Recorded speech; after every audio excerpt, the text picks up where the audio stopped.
You need an adapter to provide the ViewPager with the content it displays. For that, I'll create a new Java class and I'll name it as my ViewPagerAdapter. For fragments, you typically use FragmentPagerAdapter or FragmentStateAdapter classes. These adapters manage the lifecycle of the fragments as the user navigates through them. For ViewPager library, version number 1, fragment-based adapter classes inheriting from FragmentPagerAdapter or FragmentStatePagerAdapter. So if I type extends, you can see FragmentPagerAdapter and FragmentStateAdapter.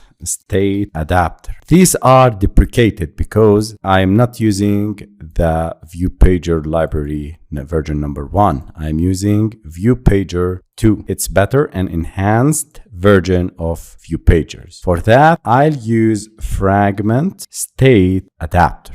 And you can see it's imported from the ViewPager2 package. I need to implement the methods create fragment and get item count method. Then I need to create constructor matching the parent.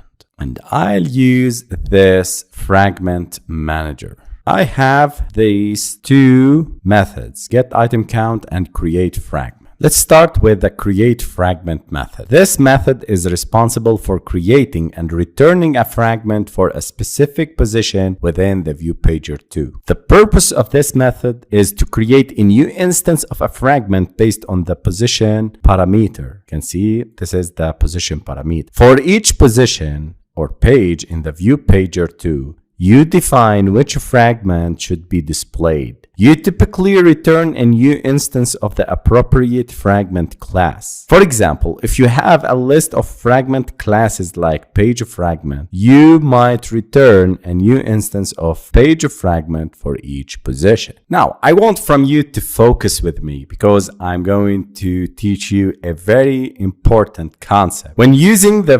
ViewPager2, you need to create a list of fragments and deal with these methods, the create fragment and get item count, and make a bridge between these two methods and the array list of fragments. So for that, I'll create here a private array list of fragments and I'll name it as fragment list equal. Alt plus enter to import the array list from the java.util package. New array list. Why I'm creating this array list? Since I created 3 fragments, I need to add them to the list. And when using the create fragment, I need to get the correct position of the fragment from the list and display it. And the get item count to return the fragment list size as the returning parameter and returning type of this method. So I'll use this array list later on in the main activity to add the fragments as elements of this list. Then I need to return fragment list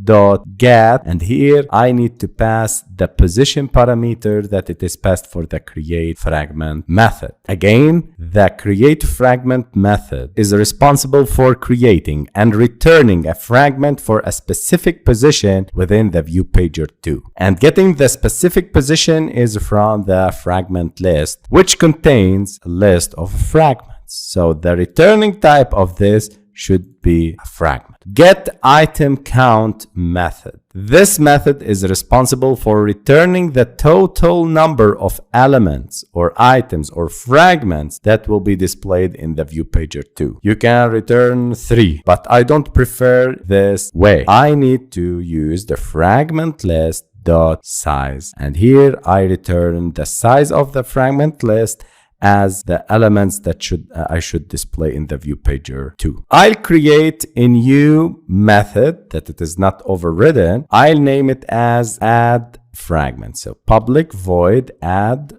fragment, and I'll pass a fragment parameter to this method, and I'll use the fragment list dot add method and add this fragment in order to allow us in the main activity to add the 3 fragments that I created. So every time you create a new fragment, you should add this fragment to the fragment list, then allowing this MyViewPagerAdapter to display it and return a fragment for a specific specific position within the view pager using the fragment list.get position.